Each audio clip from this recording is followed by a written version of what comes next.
I haven't watched any of the debates. I choose not to because it just gets me mad. I have been following the election news. I don't watch the debates though. That just makes me too anxious. They're basically not even taking it seriously. Like, they've just been calling each other names, pointing fingers, and they're not even, it doesn't even seem like they're taking the subject so seriously. I'll be dead honest, I haven't watched a single one. I've watched both debates, and it's more just, it's frustrating because I'm not satisfied. I'd rather read about it and read something intelligent and read about the issues than I've seen highlights of it. I know it's just back and forth fighting. It's just a shame that this is nothing more than like a circus. This whole debates and this whole election. There's not a moment where I can be like, yeah, these are professional people, these are politicians, one of these people are going to be the president of my country, you know? It just sounds like they're bickering. I wouldn't like them as politicians. I wouldn't want to be their friend if I knew them personally. Like, I feel like you should be able to feel like you can trust someone, and I would not be able to trust either of them. I am a little bit scared that that's actually being more like entertainment than it is informational, because I mean, while they are supposed to be discussing some very serious subjects like gun control and immigration, some very important subjects that have been real issues lately. The bar has dropped. Our standards for our politicians, for what we hold them accountable for the level of class that we expect of our politicians too, has just fallen to the floor.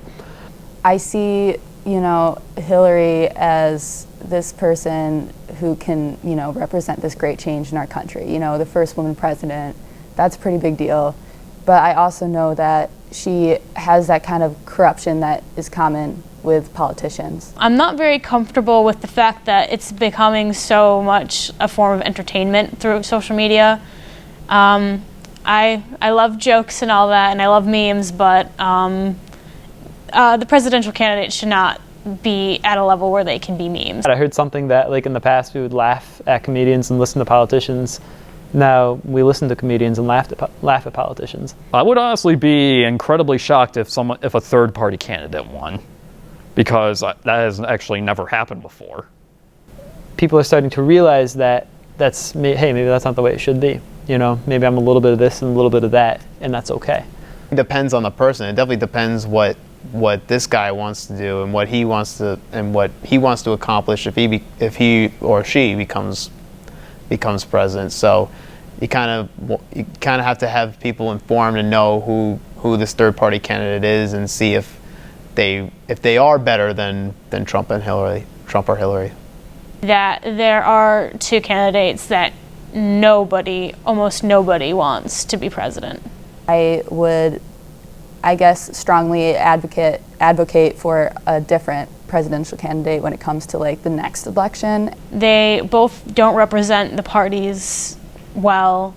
It's a terrible sight that that these two are the last remaining. That either one of these two are going to be the next president. If Trump is president, he's going to fire all the Democrats. This guy is now known for having a mouth, and having a big mouth that could truly piss people off. Some of his policies make me uncomfortable. They make me uncomfortable for people I care about. Disappointed, I guess, in my country, because I think it would show that everyone is confused and upset and angry, and they were so mad at how things are going that they just went like the complete opposite with voting, because they were like, oh, I want this person who is going to create radical change. And Trump has this kind of radicalness, you know, because he's so crazy and outspoken and honest.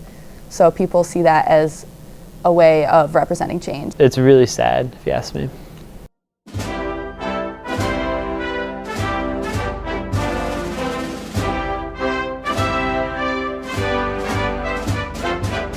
You're fired.